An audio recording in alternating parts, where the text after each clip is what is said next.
Okay, we'd like to say shalom to all the brothers and sisters here for class. We thank you for your presence. We're going into a short lesson because we do have a feast and the food is preparing. As a matter of fact, the food is prepared and we're going to have some music, festivities, and just a good gathering tonight. And we hope that this is being done. This will get done throughout the four corners of the earth. We understand that it's an issue with people who are following us through the internet that don't have a gathering in your respective areas, but you can still serve the Most High in your home amongst your family nonetheless. And understand that tonight is a high holy night, the Feast of Dedications. And we're going to go into that and how we can relate that to what we're dealing with and what we're going through as a people today. Some people might ask out there, how did we come to such a pass where the point where we are a people void of understanding, void of a nation, void of customs and laws? What happened to the children of Israel? Well, this particular short lesson we're about to go into on the Feast of Dedications will show all of you and remind us how we come to such a pass as a people, and how the Gentiles incrementally took us down to the point where we had no understanding. And it started off at a key point. In our academy, we go through a lesson called the breaking down of the four beasts of Daniel's that you read in Daniel 7. And we just went through that a few weeks ago. That shows all empires, the Gentile empires that would rule in the earth before the coming of our Lord and Savior Christ, and before the rise of our people, the children of Israel. Now, through these four empires, Israel would begin to lose their stronghold, which is Jerusalem or Israel. And that's how we come to a pass. Now, what do this particular feast, how does that relate to those particular beasts? Well, one of the beasts led to the Roman Empire, the Greek Empire, and which is the third beast under Alexander the Greek. There was a wicked one that came out of them that led to the Roman Empire. His name was Antiochus Epiphanes. And when you read in the scriptures, out of all the empires, it was the Idumean, European, what we would call the European Empire today, the Greeks, had a strong hand in implementing laws that would have us forget our laws and our God. They began to destroy our temple and set up new gods and new worships in the temples. Okay, so as we were incrementally taken down, they also instituted customs to the point where we look at today, we ask, where do these customs come from? How are we celebrating these pagan days when we were once Israel? Well, brothers and sisters, you're going to find out today. And there was a memorial given for this day. When the Judas and the Maccabean brothers began to rebuild the temple that were destroyed by the Edomites or the Greeks / going into Romans. Okay. Now, the reason the Most High said use this as a memorial so that we can remember what we were before the Gentiles destroyed us. Okay. Now, I thank the Most High that we're at a point now where we can bring out this information right in the midst of the Gentiles' holy days or holidays, the satanic holidays. Because, brothers and sisters, this is what we really need to be focused on or following, opposed to Christmas. If we understood what these holy days meant to us personally, there's not a person out there, especially of our people, who would celebrate Christmas going forward. All right? So, before you go there, let's go into Jeremiah to show us where it says that we would discontinue from our heritage that the Most High has given us. The book of Jeremiah, chapter 17, Verse 4. verse 4. Yeah.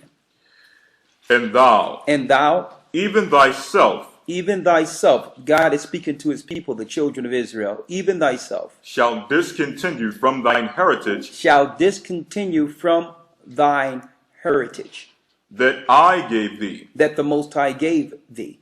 So the real children of Israel would lose their heritage, which is their worships, their customs.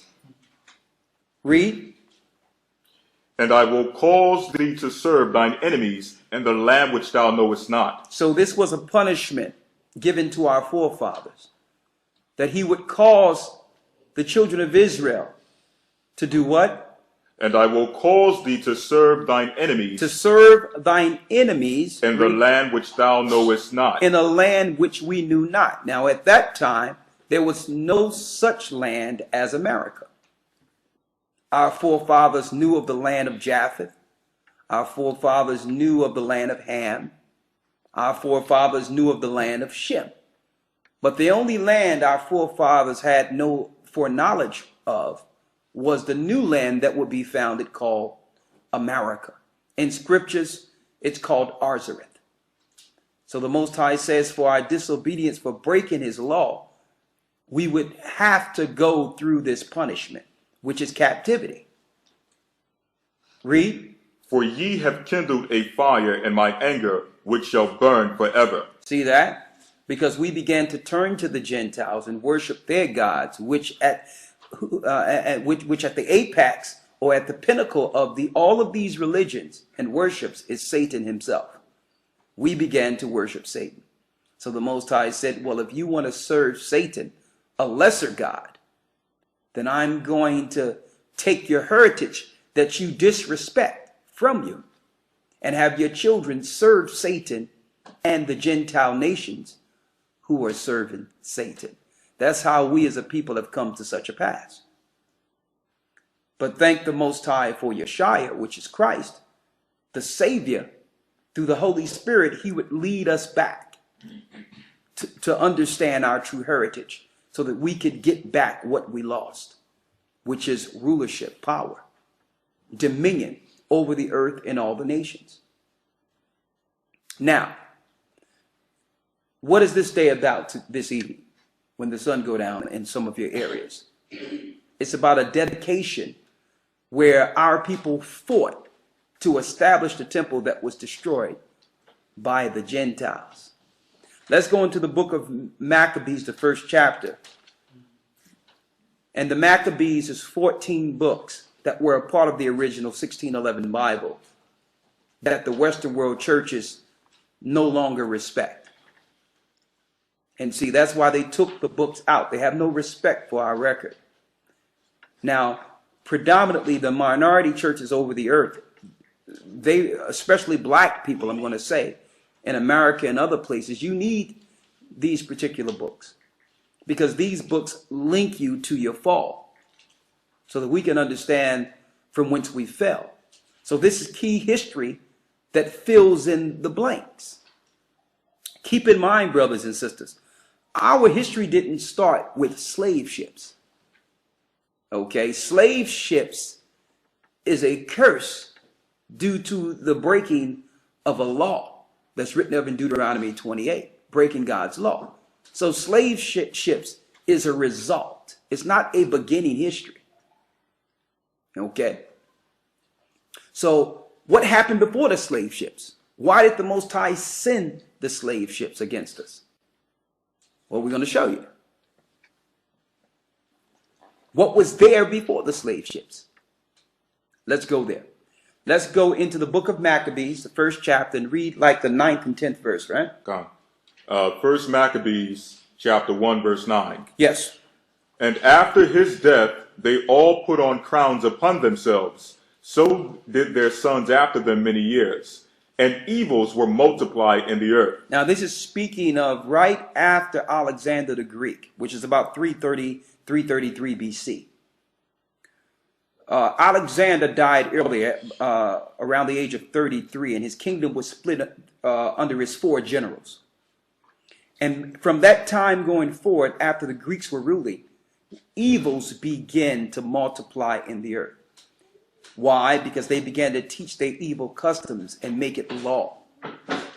Okay, it was okay to eat anything you want. It was okay to sleep with anyone you wanted. Pedophilia, you name it, evil, wickedness, deception, thievery, killing, became a mainstay amongst the Greeks. And every place they conquered, they would bring these sadistic practices, which would morally decay a nation. Therefore, by default, giving them the power over the nations, being the chief hierarchy under Satan, the Edomites. So this is what gave them power. If they can demoralize a society, by default, they gain power over it. Right? I'm going to show you some of the things Antiochus did to us. Right after these 4 generals under Alexander the Greek, one wicked, more wicked than Alexander, arose out of their root. Now these are Edomites. Okay? Pure blood Edomites. Linked directly to families today, such as the Queen Elizabeth, the Bushes, the Rothschilds, the Jewish powers that rule the earth today. Read. Verse 10. And there came out of them a wicked root, Antiochus surnamed Epiphanes. Antiochus surnamed Epiphanes. Now, mind you, when Antiochus came on the scene, we're talking about between 170, 168, around that time period. Keep in mind, the Greeks had over 100 years to spread their wickedness all over the earth, including the Ptolemies that took over parts of Egypt and made Egypt pay tribute to Grecians. So when you look at white people in history, when I say in particular white people that ruled over parts of Egypt, that's where that history comes from. They weren't the original people from ancient Egypt. Okay? So now this is where you find now European worships and European architect and all that in Egypt. It came from the rulership of the Ptolemies going into Egypt. These are Grecians. Now they'll tell us that they were always European. Well, we know that's not true. When you go into the book of the Maccabees, it shows you when the Europeans began to conquer parts of Egypt and set up their faces in Egypt as the people, opposed to the people that were there thousands of years before the Ptolemies. And I'm saying this not to make it a black or white thing, because just to clear up why you will find European images in high positions and high places in Egypt today. They use that argument to say that Egyptians were always white. No. That happened under the Greeks. And guess what? It wasn't just Alexander and his guys. Ptolemy finished. Antiochus Epiphanes finished what the Ptolemies couldn't do, leading into the Roman Empire. Listen to this clearly. Read. Verse 10. And there came out of them a wicked root. A wicked root. Antiochus surnamed Epiphanes. Antiochus surnamed Epiphanes. Son of Antiochus the king, who had been in hostage at Rome. And he reigned in the 137th year of the kingdom of the Greeks. So this is what you will call the tail end of the Greek Empire going into the Roman Empire here. Read. 11. In those days went there out of Israel wicked men, who persuaded many, saying, Let us go and make a covenant with the heathen. Now see that? So now the leaders of Israel, our people, seeing Antiochus in power, who's willing to bribe the leaders of our people. They say, listen, our people have fallen anyway. We're going to lose anyway. So let's compromise. See? Like your Jesse Jacksons today. Okay? Like your so-called Reverend Al Sharptons today. Let us compromise with the heathen. What did they say? Read. Let us go and make a covenant with the heathen that are round about us. Go ahead. Now, these were not just normal people looking to make this pact with the devil. These were influential, powerful men of our people who chose to say, you know what, instead of our holy days, let's pay homage to their gods. You have to realize what this is when you're celebrating holidays, brothers and sisters. When you're celebrating holidays, you are acknowledging a God and paying homage to the people's God that rule you. Okay? So in exchange, somebody close the door. So the payment that these Gentile powers have, the payment they have for relaying all rulership of their servants to gods, they receive power. If they can get you to serve Christmas, that empowers them and put these particular people in high standings with their God. Therefore, they gain more power. They get more money. They get more prestige. It's an exchange. I'll have my servant serve you if you allow my power to sustain. That's how it works. Think about it, brothers and sisters. I'm going to go into that Christmas thing in one moment. But think about that. Why do you celebrate Christmas? Why is it that only one time a year they make you feel worth anything? They want everyone to participate. Why? So here it is, our people saying, listen, we're going to ignore our holy days in Leviticus 23. And we're going to get with the heathen for financial gain. Listen to this clearly. Read. Let us go and make a covenant with the heathen that are round about us. Go ahead. For since we departed from them, we have had much sorrow. We have had much sorrow. So this device pleased them well. Then certain of the people were so forward herein that they went to the king, who gave them license to do after the ordinances of the heathen. So they went to the Gentiles and received a permit or a license to do after the ordinance of the heathen. Read. 14.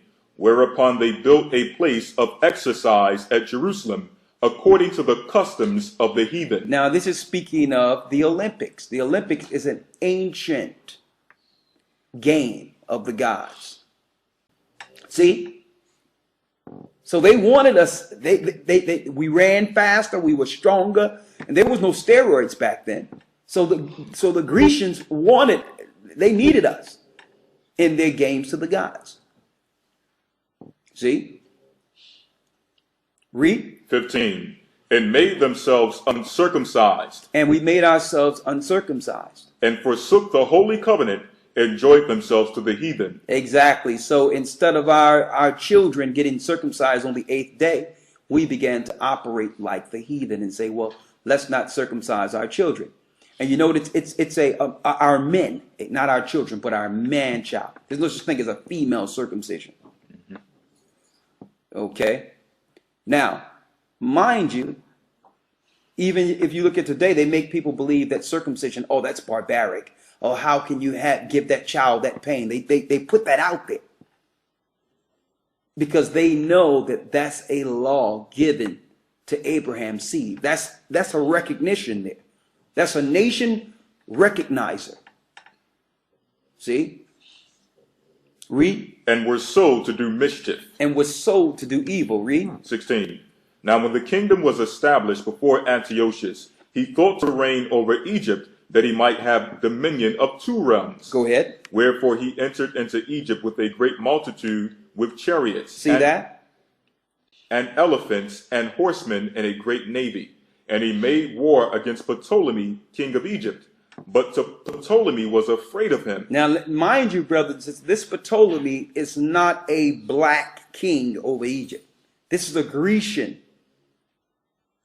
The Ptolemies is a Grecian line that gained power over Egypt after Alexander the Greek died. Okay? And that's why when they started conquering Egypt, they named the whole area of Egypt after Alexander, which is Alexandria. which was in times past in scriptures. Check this out. Goshen was in Alexandria. Goshen was where the children of Israel lived during the time of Joseph, when we first went into Egypt. So all the areas that we lived in, they started renaming. Okay, we'll call that Alexandria. See?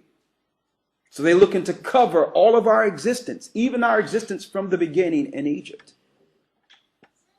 Read. 18. And made war against Ptolemy, king of Egypt. But Ptolemy was afraid of him and fled. Go ahead. And many were wounded to death.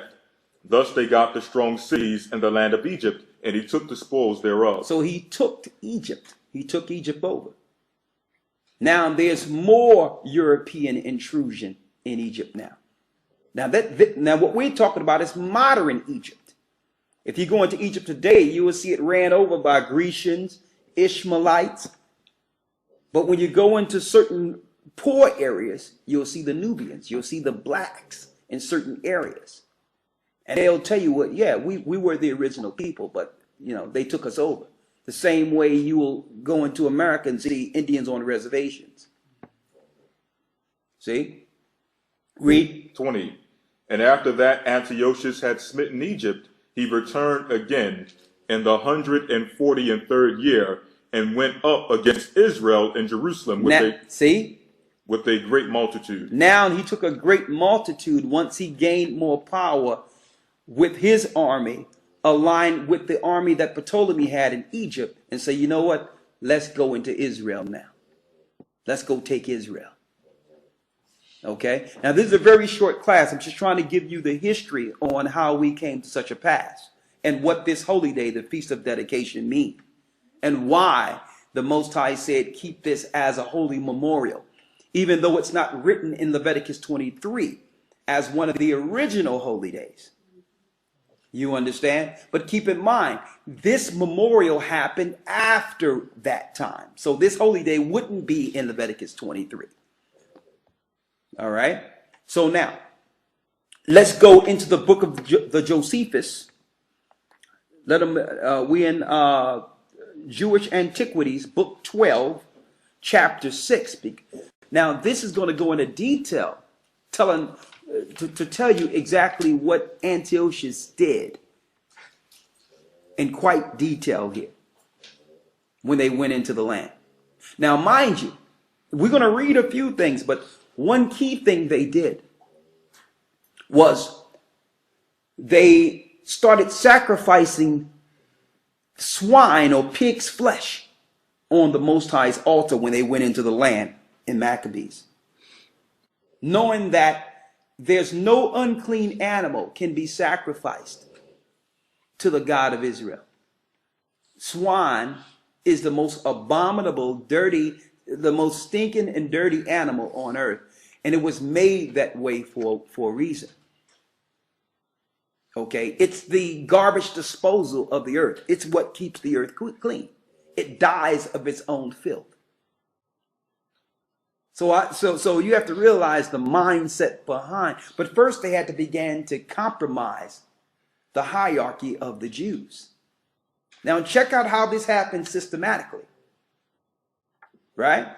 Even when our people compromised with the Grecians, they were still looking to take us down. Even though we were compromising with them. Even though we were already broken as a people, that wasn't enough for them. See? Because they understood who we were, and we understood to some degree who they were. We are Jacob and they are Esau. They couldn't let us stand. See? So let's go into chapter 6. Read that. Paragraph 1. Go ahead. Now at this time there was one whose name was Mattathias, who dwelt at Modin, the son of John, the son of Simeon, the son of Asmoneus, a priest of the order of Jorith, and a citizen of Jerusalem.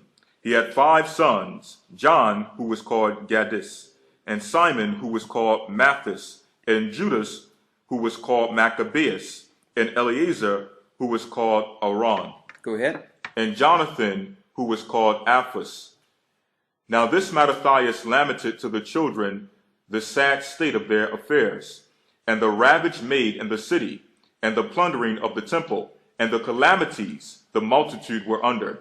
And he told them that it was better for them to die for the laws of their country than to live so ingloriously as they did then. But then those that appointed the king were come to Modin, that they might compel the Jews to do what they were commanded, and to ask those that were there to offer sacrifices as the king had commanded. What sacrifices? Now check this out. The priest said it's better to die than to follow their customs, which are their holy days and their rituals. See, the greatest sign of a people in captivity or servitude is when they serve the holy days of their captors. See, that's the sign they know that their stronghold is still on a particular nation. So when they see you begin to say, well, I don't celebrate Christmas, I don't they watch you intently, because they know that programming is being broken from you. And it have to be something outside of their programming that have led you to such understanding. They'd rather you say, well, are you a Muslim? They want it to be something that they can relate to, that they know it's still under their gods. We be like, no, I'm not a Muslim. Well, I don't understand it. You don't celebrate Christmas? Well, no. Well, what are you? What are you? You notice how they act as if you came from another planet, as they claim, or some place from space. You must be from some. Everyone here is celebrating Christmas. So what? They don't understand it, because why? See, because that's the norm. That's the programming. You must be from someplace else if you're not programmed. See, so they'd rather move you out of the way altogether so that you don't influence others, because that's what gives these nations their power. If all of our people all at once say, listen, we're not dealing with it no more, all the power would fall from your leaders, because their gods would be at odds with them. They're not doing their job. Their job is to lead us to serve the gods. See? Read. They desired that Mattathias, a person of great character among them, both on other accounts, and particularly on account of such a numerous and so deserving a family of children, would begin the sacrifice, because his fellow citizens would follow his example, and because such a procedure would make him honored by the king. So they had one respected man whom they knew if he did it, then everyone else would. See? But I'm glad we're bringing this up to show you that not all of Israel compromised with this mess. See? The example I can give you just for modern day, if we're just going to look at the civil rights movement just as an example. You had, during that time, you had the Martin Luther Kings of the world, and you had the Malcolm X's of the world. Okay. Now, the reason why, even though Martin Luther King realized he was compromised at the very end, the reason that they could use him the way they needed is because there was some level of compromise. They couldn't use Malcolm at all. See? So how could they get in? They would send certain people to try to compromise him, and there was no compromise. He was a family man. He did all the right things, and he knew who not to make a covenant with. He could be cordial with everyone, but he knew, I can't make a covenant with you. You having the influence and power to take me down. I can't make that type of covenant. I'm talking about how they had these different groups, like the NAACP and all these other groups who were joined to the Jewish Defense League and all these other people. He couldn't do it. By the same token, to show you there's nothing new under the sun, it's the same program. They was trying to see amongst our people back during Antiochus time who would compromise. What people in high stature would say, well, you know what?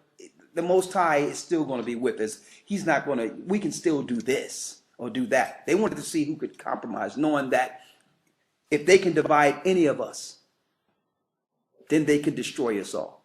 That's why Christ told us a nation divided against itself, a kingdom divided against itself cannot stand. See? Read. But Mattathias said he would not do it. Mattathias said, no, I'm not going to compromise my people and my position. I'm not going to do it, no. So what happened? Read. And that if all other nations would obey the commands of Antiochus, either out of fear or to please him, yet would not he or his sons leave the religious worship of their country. But as soon as he had ended his speech... So you see, now the war is what religion you're going to follow. See? What religion you would choose. Will you stay with your God in your holy days, or you follow the gods of the Grecians? You notice, brothers and sisters, every place Rome take down, or the Gentiles take down, they do what? They set up a hospital, which is their eugenics program, and ways of spreading their disease.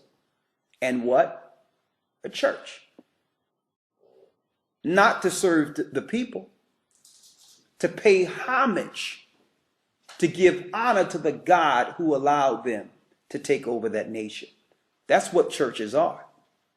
They're temples to the gods in payment. See? Read. But as soon as he had ended his speech, there came one of the Jews into the midst of them, and sacrificed as Antiochus had commanded. See that? But one of the Jews said, well, listen, I'm not going down with y'all guys. I got a family. You hear that all the time. Somebody believe that because you have a family,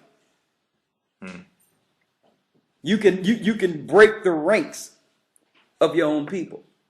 Well, I got to take care of my family. Read. At the which Mattathias had great indignation, and ran upon him violently with his sons, who had swords with them, and killed both the man himself that sacrificed, and Apelles, the king's general. So the priest and his sons took up swords. To show you, let me tell you, brothers and sisters, make this clear. The worship of holy days is deep. I'm talking about the holidays and all that. It's on a high level. He's like, man, we're going to sacrifice like Antiochus. They knew that would mean war, but they did it anyway. See? Read. Who compelled them to sacrifice with a few of his soldiers. Now, what were they sacrificing? Pigs. This guy bringing a pig up into the Most High's altar. Read. He also overthrew the idol altar and cried out, If, said he, anyone be zealous for the laws of his country and for the worship of God, let him follow me. Let him follow me. Now, because why? Antiochus also erected a temple resembling himself called Zeus, but it looked like Antiochus. They put that up into the temple too. See, they leave images of themselves every place they go to show you who you're worshiping. Same way you look in a lot of these churches, you see Cesar Borgia as Jesus Christ, which is really, when you look at the words, Zeus or the son of Zeus.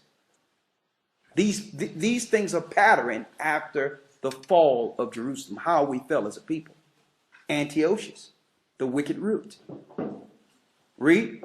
And when he had said this, he hurried into the desert with his sons, and left all his substance in the village. And many others did the same also, and fled with their children and wives into the desert, and dwelt in caves. And when the king's generals heard this, they took all the forces they then had in the citadel at Jerusalem, and pursued the Jews into the desert.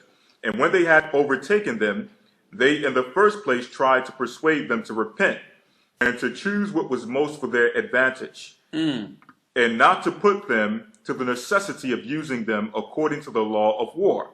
But when they would not comply with their persuasions, but continued to be of a different mind, they fought against them on the Sabbath day, and they burnt them as they were in the caves without resistance, and without so much as stopping up the entrances of the caves. They knew that it was against the law for us to actually war on the Sabbath. So they found out where we were, and they waited to the Sabbath to come up against us. And we were hiding in caves. And what did they do?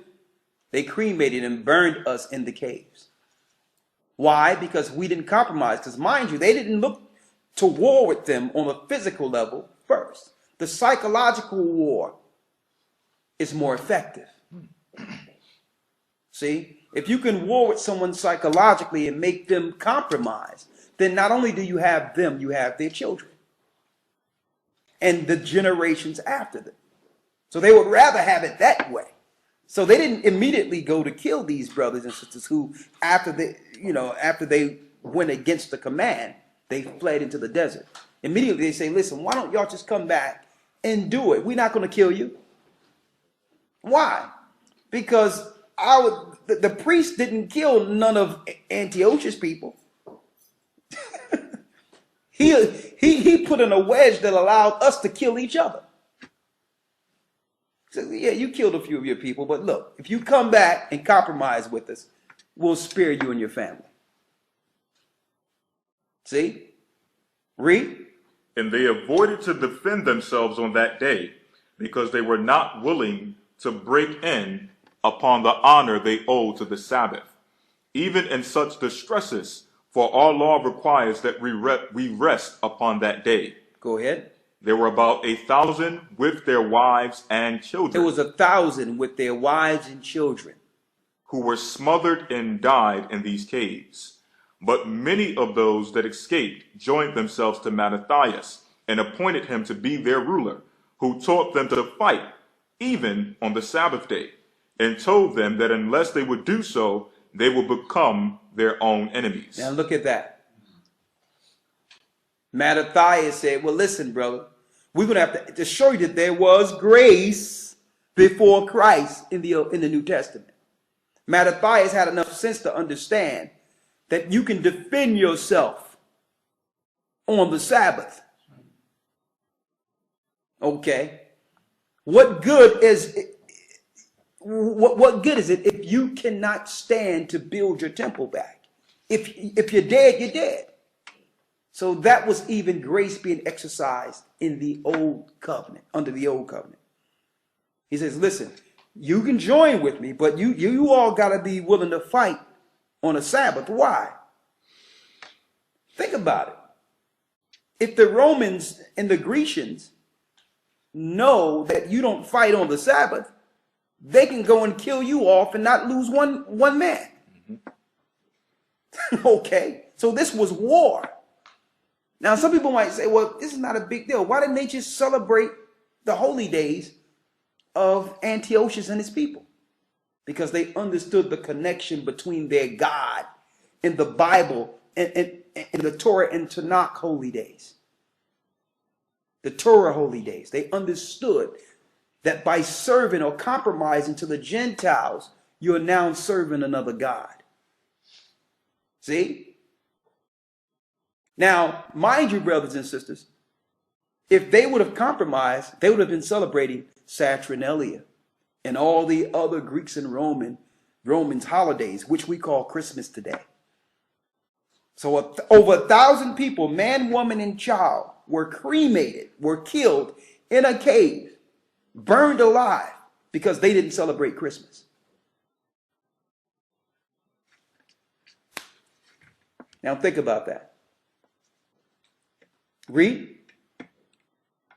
By observing the law so rigorously, while their adversaries would still assault them on this day, and they would not then defend themselves, and that nothing could then hinder, but they must all perish without fighting. This speech persuaded them, and this rule continues among us to this day. Till this day.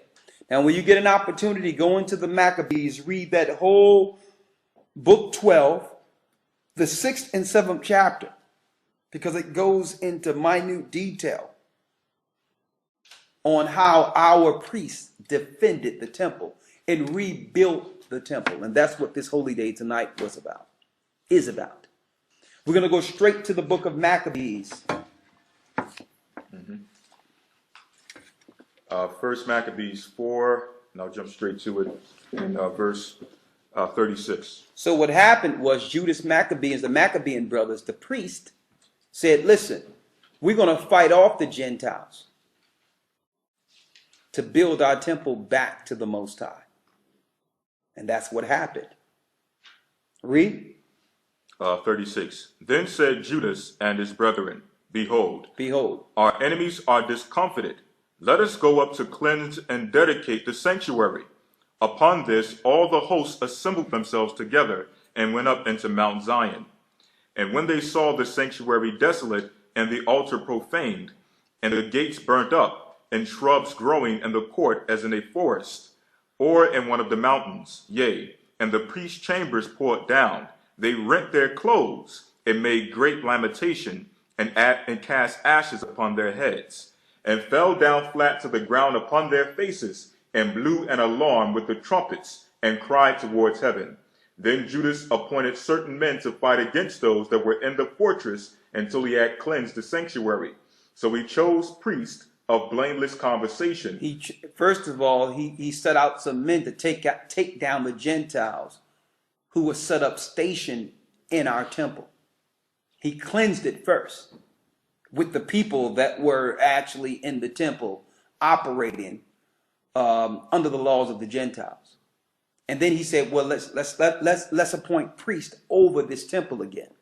Read. Such as had pleasure in the law, and cleanse the sanctuary, and bear out the defiled stones into an unclean place. And when, as they consulted what to do with the altar of burnt offerings, which was profane, they thought it best to pull it down, lest it should be a reproach to them, because the heathen had defiled it. Wherefore they pulled it down, and laid up the stones in the mountain of the temple in a convenient place, until there should come a prophet to show them what should be done with them. Then they took the whole stones according to the law, and built a new altar according to the former, and made up the sanctuary and the things that were within the temple, and hollowed the courts, and made also new holy vessels. And into the temple they brought the candlestick, and the altar of burnt offerings, and of incense, and the table. And upon the altar they burnt incense, and the lamps that were upon the candlestick they lighted, that they might give light in the temple. Furthermore they set the loaves upon the table, and spread out the veils, and finished all the works which they had begun to make. Now on the 25th day of the 9th month, which is called the month Caslu. Go ahead, which is today. Read. In the 148th year, they rose up betimes in the morning, and offered sacrifices according to the law upon the new altar of burnt offerings which they had made. Look at what time and what day the heathen had profaned it. Even in that it was dedicated with songs and cisterns and harps. Songs and what? And harps. And harps. So they listen to music. The holy day must be celebrated with music. Read. And cymbals. Verse 55. Then all the people fell upon their faces, worshiping and praising the Most High of heaven, who had given them good success. And so they kept the dedication of the altar 8 days, and offered burnt offerings with gladness, and sacrificed the sacrifice of deliverance and praise. And they decked also the forefront of the temple with crowns of gold, and with shields, and the gates and the chambers they renewed, and hanged doors upon them. Thus was there very great gladness among the people, for that the reproach of the heathen was put away. Moreover, Judas and his brethren with the whole congregation of Israel ordained that the days of dedication of the altar should be kept in their season from year to year, by the space of 8 days, from the 25th day of the month Caslu, with mirth and gladness. At that time also they builded up the Mount Zion with high walls and strong towers round about, lest the Gentiles should come and tread it down, as they had done before. And they set there a garrison to keep it, and fortified Bethsura to preserve it, that the people might have a defense against Idumea. See that? That's the holy day we're celebrating now, the 10th month and the 25th day. All right. So that's the date today. When the sun go down, that's the 25th day in the 10th month. And mind you, they switched it up because they know the 10th month is what? December. They know that. The 10th month is not the 12th month. It's not the 12th. December is not the 12th month. It's the 10th month. And the 25th day is today, according to the Sabbath cycles of the year. So here's the trickery. They know that the 10th month is December, and the 25th day, they didn't link to Nimrod's day now. So you're celebrating December the 25th and celebrating Nimrod, the virgin child of Semiramis, incarnate Tammuz, the Yule child, the child of the devil. And they're using a day that have nothing to do with, when you look at December 25th, it's not even in cycle of the Sabbath cycle. The 10th month and the 25th day is today, according to the Sabbath cycle. You must count a year through a Sabbath. 52 Sabbaths makes a calendar year each year. 364 days. 360 days and what they call intercalary days for the changing of seasons. 364. All right. So I wanted to put that out there to show you the dedication. Now, where does this stand today? Well, of course, the temple was destroyed. Let's go to Matthew 24 real quick. After this. Why? Because even after this happened, the Gentiles came again and set up Gentiles, Edomites, as Pharisees in our temple. See? They never stopped. Then Antipas, during Julius Caesar time, was given power. Now Antipas was an Edomite, and then his sons came on the scene that led to who we call Herod the Greek, who y'all call Herod the Great, who looked to kill Christ at birth. This is when Edomites had a stronghold during the time of Christ and the disciples. So now the temple was totally desecrated. Christ was upset. He came there during near the Passover time and seen Gentiles selling like merchants in the temple, selling sacrifices, and Christ looked to beat them out of the temple. This is all the works of the Gentiles. So eventually the temple would need to be destroyed altogether. Now, they tried under Antiochus Epiphanes to destroy the temple, but they accomplished it all together in 70 AD under Vespasian and his son Titus, when they destroyed the temple altogether. Let's read it. Matthew 24:1. St. Matthew chapter 24, verse 1. Go ahead. And Yeshua went out and parted from the temple, and his disciples came to him for to show him the buildings of the temple. Go ahead. And Yeshua said unto them, See ye not all these things? Verily I say unto you, there shall not be left here one stone upon another that shall not be thrown down. So he was showing the disciples our great temple that was once protected under the Maccabees. Just look at this temple. Not one stone would be left on another that would not be thrown down. Read. 3. And as he sat upon the Mount of Olives, the disciples came unto him privately, saying, Tell us, when shall these things be? And what shall be the sign of thy coming and of the end of the world? Because the first sign of Christ's coming would begin at the fall of the temple. So these were all signs that would lead to the coming of Christ. The first sign is that great temple that was rebuilt under the Maccabees get destroyed. That was the first sign.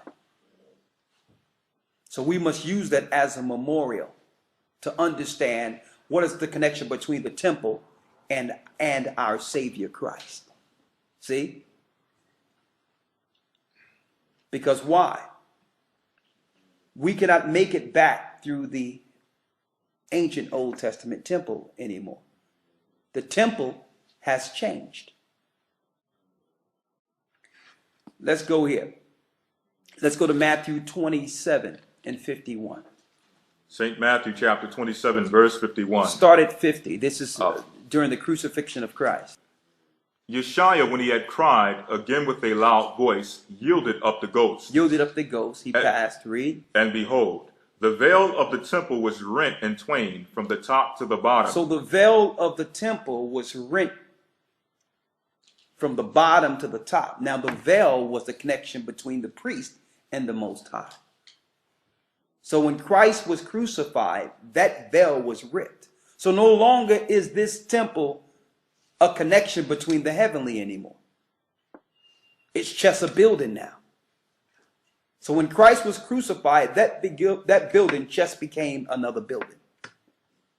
Read.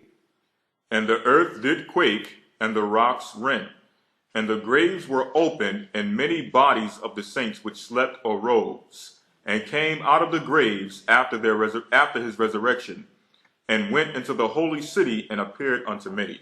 And see, that's a whole nother story in itself.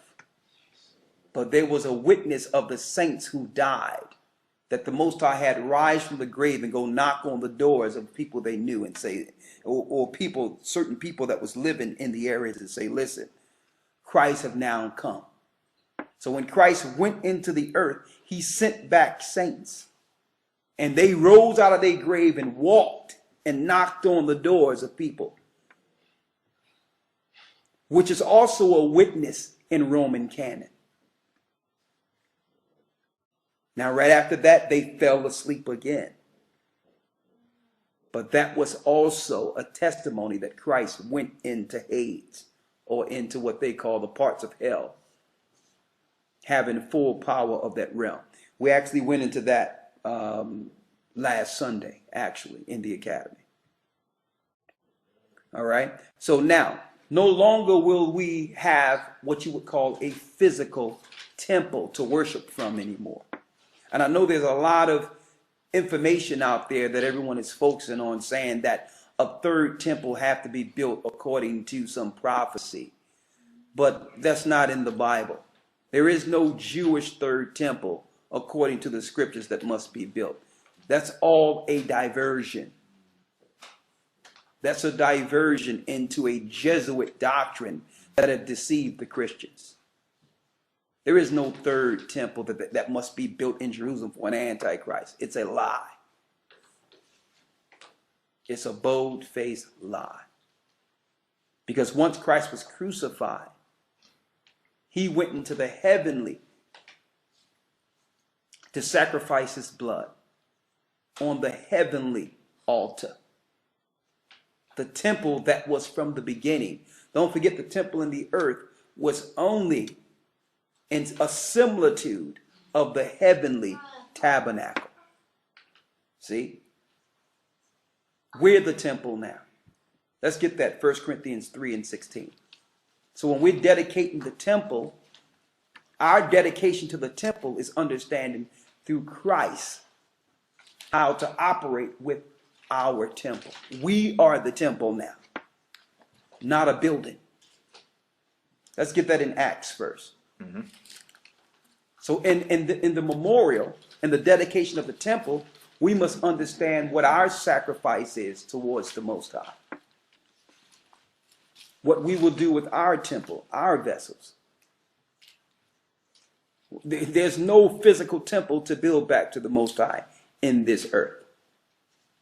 Let's read that in Acts 7. Acts 7 and 48. Read. Howbeit, the Most High dwelleth not in temples made with hands. The Most High dwell not in temples made with hands. Read. As saith the prophet, heaven is my throne, and the earth is my footstool. What house will ye build me? Exactly. So there's no more physical dedication to the Most High. So when we look at the temple now, we must examine the temple through Christ. because the temple had been destroyed since 70 AD. The veil had been rent since Christ's sacrifice. See? 1 Corinthians 3:16, read it. 1 Corinthians 3:16. Know ye not that ye are the temple of God? Who's the temple of the Most High? Know ye not that ye are the temple of God? Know ye not that we are the temple of the Most High? Those are they who have been cleansed through baptism. That's the temple now. Read. And that the Spirit of the Most High dwelleth in you. Go ahead. If any man defile the temple of the Most High, him shall the Most High destroy. So defiling our temple is just like what the Gentiles did when they went and destroyed and defiled the temple. The example I can give you on a low level is to serve the gods Antiochus tried to force our priests to serve. To eat the foods that Antiochus tried to force our people to sacrifice on our altars, like the abominable animals. What we put in our bodies is defiling the temple. And how we serve in these bodies can defile the temple. So to keep our temple cleansed, we must do what? We must follow the laws, statutes, and commandments that were established before the fall. That's how we dedicate our temple as a living sacrifice. And that's how we link in the cleansing of the temple with the Maccabees to how we cleanse our temples after Christ. That's the connection. See that? So when you read these stories in Maccabees and look at how the Gentiles went through great lengths to have us defile it, understand they're still doing it today. But it's not a physical building. They have developed a system in which we defile our temples. Okay. By participating in doing the activities and the actions of the Gentile nations who have destroyed us. Okay. So tonight we're going to do a feast. We're going to do music. We're going to have a nice time tonight in remembrance of what our brothers did. The sacrifice that our mothers and children went through in the past to sustain the temple. And how Christ was sacrificed so that we can have another opportunity to build ours. With that, we're going to say shalom. Like I said, it was going to be a strong class, but a short class. So I implore you all, brothers and sisters worldwide, to remember this time and to celebrate tonight, to celebrate the Most High, because that's what's going on in the heavens. Okay? With that, I'm going to say shalom, and I can answer questions for about 5 minutes, 5 to 10 minutes maximum today. And I'm going to stick with that. And then we're going to have festivities. And I can send this over to Elder and Brother Gabar in New York.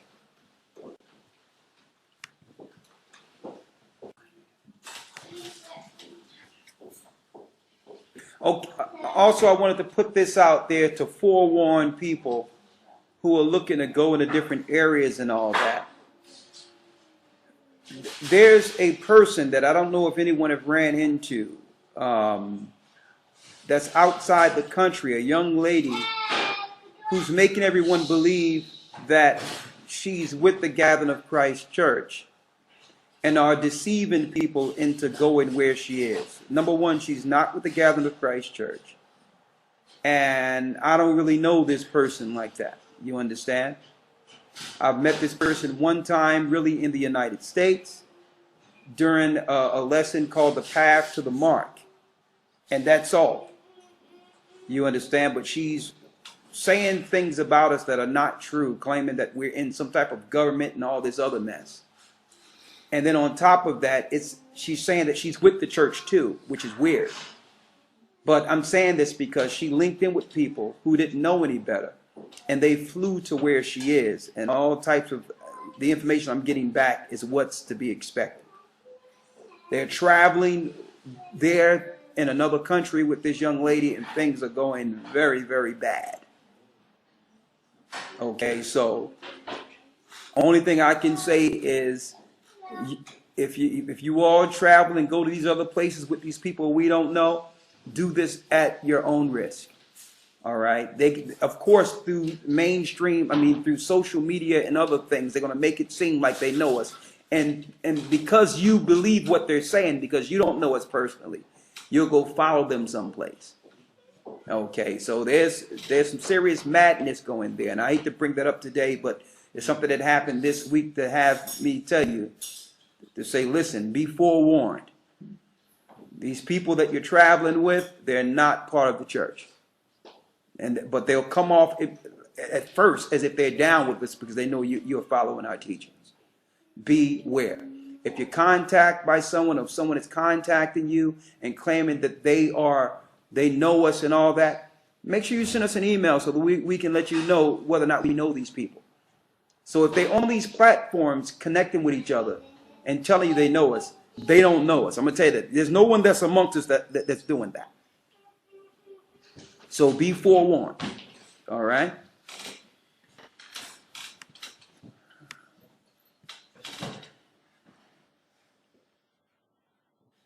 Okay, someone is familiar. Yeah, the person is saying that Petra is the real Mount Zion. Exactly. She don't know what she's talking about. Okay? Ignore her. Okay? And understand that we have nothing to do with this sister. All right. All right. What's next here? There's a few things. A lot of people saying happy Feast of Dedication. Blessed Feast of Dedication to you all. She put out a video against you, Elder. The next one. According to the Israelite law, the punishment for a person that transgressed against the law is stoning. But the God commanded Joshua, hang the 5 kings to a tree. Is this exception because the Romans' punishment was the crucifixion instead? No. That wasn't a punishment. You have to realize that stoning was in direct breaking of certain laws, where it says that person should be stoned. One really don't have anything to do with the other. Let me just read this real quick. Go ahead. Deuteronomy 21, verse 22 through 23. And if a man have committed a sin worthy of death, and he be put to death, and thou hang him on a tree, his body shall not remain all night upon the tree, but thou shalt in any wise bury him that day, for he that is hanged is accursed of God, that thy land be not defiled, which the Most High thy power giveth thee for an inheritance. So hanging was also hanging was also a capital punishment amongst Israel. Yeah. But you had to bury them the next day. What's next? Someone says, is it okay to fast on the Sabbath? If you're doing a 7-day Sabbath, 7-day fast, then of course. But when it says you're not supposed to fast on a Sabbath, it's speaking of, in particular, you choose one day to fast that week, and you choose a Sabbath to do it. That's what it means you can't fast on the Sabbath. Why choose the day that for the Most High for a sacrifice? You should choose one of your days. And to show you that you can fast on the Sabbath, Christ fasted for what? 40 days and 40 nights. There was a few Sabbaths in between that. Okay? So it's speaking of, in particular, when you choose one day to fast out of the week, it can't be the Sabbath. If you choose 3 days, some people do it continuously. It got to be 3 days outside of the Sabbath. After the Sabbath is over, you can do Sunday, Monday, Tuesday. You can do Tuesday, Wednesday, Thursday, whatever the case is, but not the Sabbath. What's the next? Is Rahab the harlot the foremother of Yeshaya? Someone says she said that you are a CIA operative. That's, you know, I mean, that is beyond. That's not even worthy of a response. Are you kidding me? What's next? Someone says, is Rahab the harlot the foremother of Yeshaya? Matthew 1 and 5. No. That's a different Rahab. It's a different Rahab. There's many people with different names. I mean, with the same names all through Scripture. Just like today, there's many people with your name. All right? So, no, it's not the same system. What's next here? Someone says, I watched your video about keeping the Sabbath.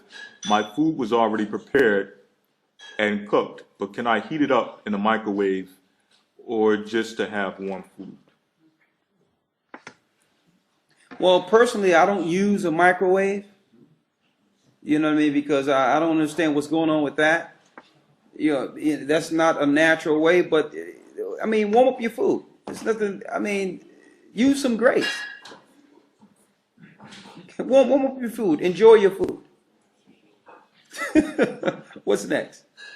Someone says, Shabbat Shalom. And I'm saying this because some people might say, well, hold up. Is that kindling a fire? Let's make this clear. All right? You should try to the best of your ability not to do certain things on the Sabbath. Let's make that clear. You should do as least as possible. But it's not as if you warming up your food. That's not like what it was back in the olden days, in the Old Testament, where you actually had to work to get a fire. You had to go get the wood. You had to do the flint for the wood. You have to get, that was working. It doesn't take you anything to go to your oven and turn a knob real quick and stick something in the oven for a couple of seconds. All right? So don't be over righteous in everything. Okay? You can exercise grace sometimes. Someone says, you skipped my question, the very first one. The very first question, I skipped it. Where is it? You can keep going up. You got it? I'm sorry, but as it goes, you have to realize when I open up the chat, there's only a limited enough space where if everyone began to put in their questions all at once, it'll scroll past it. So I'm not skipping people's questions on purpose here. What's the next one here? I actually don't see their name. Faith Sue. I actually don't see their name.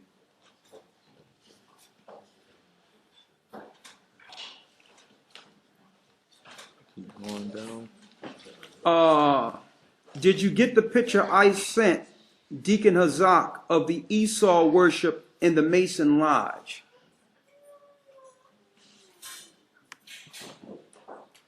Can you send that to me? Send that to gatheringasone@AOL.com. Send that to me. I would like to see that. What's the next? Shalom, Elder. Did the tribe of Dan mix with the Herodian line? No.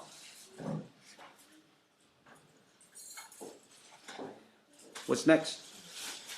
It says when armies encompass the city. Let me put this. Not that I've ran into and seen myself. I'm saying that because if there is a connection to Herod, you understand, and the Danites, then, you know, I'm open to see that. But as far as I know, Herod is Idumean stock. Now, being that it says that he had Israelitish wives, if that's Dan on the wife's side, I would be open to see that because that would make a lot of sense. I haven't researched it up until this time, so I'm not going to just say no. I know it's Edomite on the father's side, but I'm going to look into that. That is a good point. I'm going to look into that. Now, that could ring true. What's next? It says, when armies encompass the cities, we should flee to the mountains. Congo just happens to be mean mountains. Could that be the wilderness? Googled it and media. Oh yeah, let me put this out there real quick because I told Gabar would put it out there. I'm saying this, brothers and sisters, and I put it out there because there's a sister who made a video that contacted you, lawyer, that it contacted another elder, Ramar, and that was stuck out there because she just left and she was in connection with this sister that claimed she knew us, that's saying that I'm whatever. I don't even listen to her mess. But the sister contacted another elder and say that she was out there because of this other sister and it wasn't going right. And then on top of that, there was a 19-year-old young man who also flew out there, who could have family and all that. No telling what can come of him. You understand? So I'm putting this out there to forewarn people. There's nothing we can do about their choices. You understand? That's a choice they made. But we're letting you know that this person who's not sane have opened herself up as a segue to migrate to certain places that you shouldn't be. All right. Go ahead. What's next? That's pretty much it. According to the, that's pretty much it. That's it? Yeah. Okay. Okay. That concludes our questions. I can only answer one more question, then we have to do our prayers.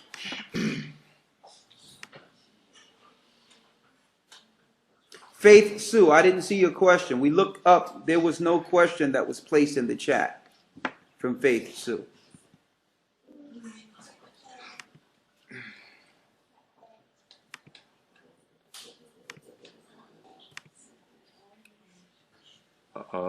Next one, someone says, how can I explain John 10:22, Feast of Dedication being in winter, when winter does not start until after the Feast of Dedication? Read John 10:22.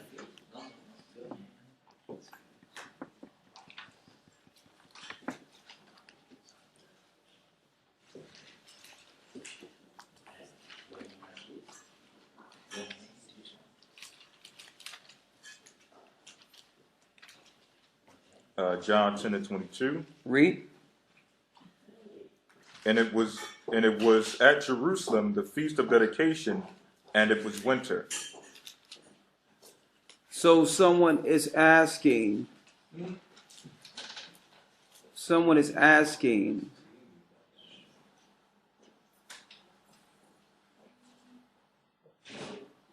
how can I explain John 10:22, Feast of Dedication being in winter, when winter doesn't start until after the Feast of Dedication? One moment, let me get that. Huh? Day